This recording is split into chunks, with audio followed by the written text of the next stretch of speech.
Alright, so in this video, we're going to be looking at how to set the color balance on these cameras, as well as how to set the brightness and the darkness. So when I say color balance, you can see on the LCD screen right now, it looks pretty standard. Let me move this a little bit. It's a little bright. Okay, but if I change the color balance, you can see now it's super yellow.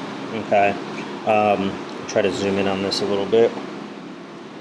All right, it won't zoom because it's super close, but you can see that the color is very yellow. All right, and if I push the button again, now it looks pretty normal and everything's fine.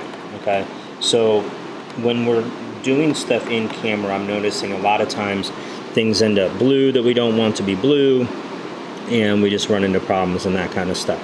So in order to fix that, all right, there's a little button on the camera. All right, I'm gonna turn it around. All right, there's a little button right there.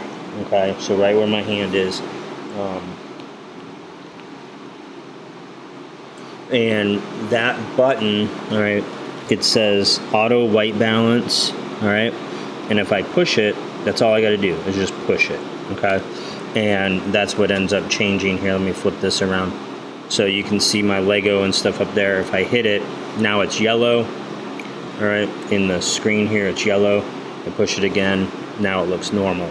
So whenever you're going to do footage, please, please, please hit that button and see which one looks better, because there's a lot of the footage, even the B-roll footage for this week, that is off color. Okay, now the other thing is, if it's too dark or too bright, you can change this dial here. All right, so you can see how the screen's now super dark and you can't really see anything in it at all. Or I can go way low and you can see how it brightened up. Let me pull it back here.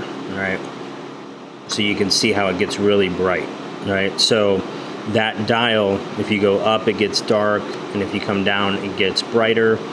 All right, that opens and closes the iris of the camera, so you can see how dark it actually gets. Okay, so those two things are really important. That one button up in front can affect your project a great deal, so make sure you adjust both of those things.